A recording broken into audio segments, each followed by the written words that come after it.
नमस्कार दोस्तों, मैं एस.एल. वागड़ी आपके अपने YouTube चैनल फ्यूचर करियर में आपका बहुत बहुत हार्दिक स्वागत करता हूँ। दोस्तों, आज का हमारा टॉपिक भारत का राष्ट्रपति और राज्यपाल इन दोनों से संबंधित महत्वपूर्ण अनुच्छेद जो कि हमारे एग्जाम की दृष्टि से बहुत महत्वपूर्ण है, उन सब का हम विस्तार से आज अध्ययन करेंगे और इस प्रकार से उनको ग्रहण करेंगे कि दोनों से तुलना करते हुए अपन राष्ट्रपति और राज्यपाल की तुलना करते हुए उनके महत्वपूर्ण अनुच्छेदों का अध्ययन करेंगे इस वीडियो के अंदर। और उससे पहले दोस्तों, यदि आपने हमारे चैनल को सब्सक्राइब नहीं किया हो तो प्लीज़ हमारे चैनल को सब्सक्राइब कर लें, और यदि वीडियो आपको पसंद आए तो वीडियो को ज़्यादा से ज़्यादा लाइक और शेयर करें। तो चलिए दोस्तों, चलते हैं आज के इस टॉपिक पर।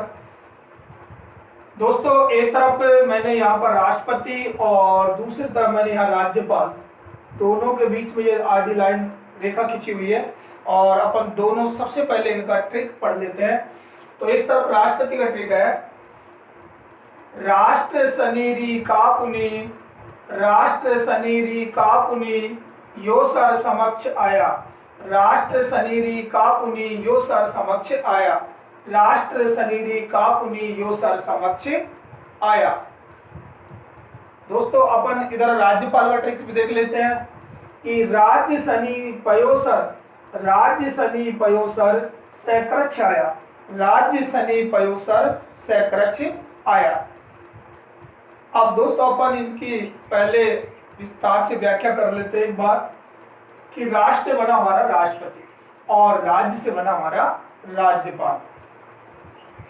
देखिए, राष्ट्रपति तो यहाँ पर अपन पढ़ेंगे इनके अनुच्छेद, और क्रम से ये अनुच्छेद हैं, इधर क्रम से दिए गए हैं और यहाँ भी क्रम से इनके अनुच्छेद दिए गए हैं।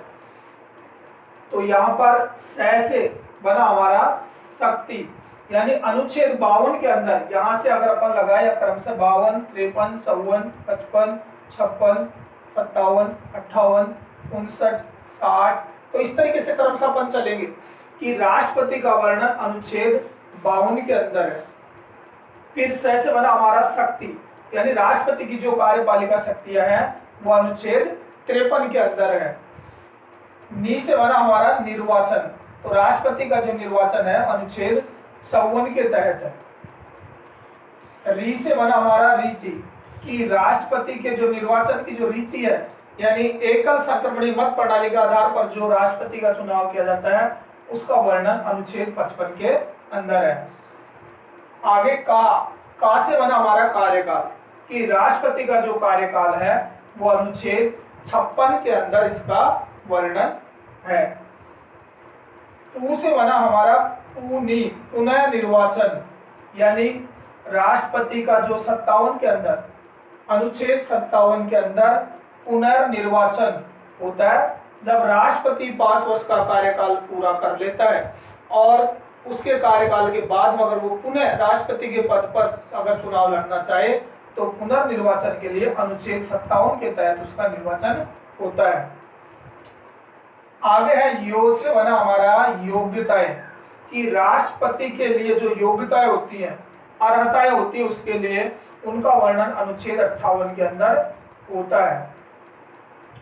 सर से बना हमारा शर्तें, कि राष्ट्रपति की जो शर्तें होती हैं राष्ट्रपति के लिए, कि कौन कौन सी शर्तें, जैसे वो भारत का नागरिक हो, 35 वर्ष की आयु पूरी कर चुका हो, है ना, तो ये सारी शर्तें राष्ट्रपति की अनुच्छेद 59 के अंदर आती है। अब आपसे अगर एग्जाम के अंदर इसमें से पूछ लिया जाए कि राष्ट्रपति की जो शर्तें हैं उनका वर्णन किस अनुच्छेद के अंदर आता है, तो अनुच्छेद 59 के तहत उनका वर्णन किया जाता है। आगे अनुच्छेद 60 के अंदर शपथ, से बना हमारा शपथ, तो ये अपन क्रम से इनको क्रम से चल रहे हैं। यहाँ पर अनुच्छेद 60 के अंदर शपथ, कि राष्ट्रपति को जो शपथ है वो भारत का मुख्य न्यायाधीश जो दिलाता है वो किस अनुच्छेद के तहत दिलाता है, तो अनुच्छेद 60 के तहत। और यहाँ 60 में से आ रहा है और यहाँ भी से आ रहा है। शपथ, भारत का मुख्य न्यायाधीश राष्ट्रपति को अनुच्छेद 60 के तहत शपथ दिलाता है। आगे देखिए 61 पर यह मैं से बना हमारा महाभियोग, कि 2/3 सदस्यों के द्वारा संसद के किसी भी सदन में राष्ट्रपति के प्रति जो महाभियोग लगाया जाता है वो महाभियोग की प्रक्रिया संविधान के अंदर अनुच्छेद 61 के अधीन आती है। आगे देखिए 6 से बना हमारा क्षमादान, कि राष्ट्रपति को जो क्षमादान का पावर है, क्षमादान की जो शक्ति है, मृत्यु दंड को भी जो क्षमादान कर सकता है, फांसी को भी जो क्षमादान कर सकता है, तो वो सारा पावर जो होता है वो किसको है? राष्ट्रपति को। किस अनुच्छेद के तहत? अनुच्छेद 72 के तहत है। अगला है आज से बना हमारा अध्यादेश, कि राष्ट्रपति को अनुच्छेद 123 के तहत अध्यादेश जारी करने की शक्ति है। तो ये तो देखा अपन ने राष्ट्रपति से संबंधित अनुच्छेद। अब एक तरफ अपन राज्यपाल से संबंधित अनुच्छेद देख लेते हैं। इससे आगे भी आप वीडियो पर लगातार बने रहे, आगे अपन अभी और इनके एक दूसरे से तुलना करेंगे। आगे देखिए राज्यपाल का ट्रिक था, राज्य सनी पयोसर सक्रछाया, राज्य सनी पयोसर सक्रछाया। तो 2 बार अगर आप इसको बोलेंगे आपको याद हो जाएगा आसानी से। तो देखिए अनुच्छेद 153, 54, 55, 56 ये क्रमशः अपन देख रहे हैं, और महत्वपूर्ण अनुच्छेदों को ही मैंने यहाँ पर लिया गया है जो आपकी आरपीएससी या अन्य एग्जाम की दृष्टि से बहुत ही महत्वपूर्ण है। आप देखिए अनुच्छेद 153 के अंदर यहाँ पर देखा 52, 53, और यहाँ भी अपन देख रहे हैं 53। तो यहाँ पर 52 के अंदर राष्ट्रपति, और यहाँ एक जोड़ दिया तो 53 हो जाता है। और अनुच्छेद 153 में राज्यपाल का वर्णन है। फिर यहाँ से देखेंगे शक्ति, यानी एक जोड़ देंगे 54 हो जाएगा, से शक्ति हो जाएगी। अगला एक जोड़ देंगे 55 हो जाएगा, और नी से हो जाएगा नियुक्ति, कि राज्यपाल की नियुक्ति जो होती है अनुच्छेद 155 के तहत होती है। अब इन 3 अनुच्छेदों को अपन अगर एक बार देख लेते हैं, तुलना करते हैं राष्ट्रपति से। तो देखिए अनुच्छेद 52 के अंदर राष्ट्रपति का वर्णन, तो अनुच्छेद 53 के अंदर राज्यपाल का वर्णन है। एक जोड़ दिया अपन ने, इसमें प्लस में 100 कर दिया। अनुच्छेद 53 के अंदर राष्ट्रपति की कार्यपालिका शक्ति होती है, तो अनुच्छेद 54 के अंदर शक्ति किसकी होती है? राज्यपाल की कार्यपालिका शक्ति होती है। आगे अनुच्छेद 54 के तहत निर्वाचन होता है राष्ट्रपति का, और अनुच्छेद 155 के तहत नियुक्ति होती है राज्यपाल की। किसके द्वारा? राष्ट्रपति के द्वारा।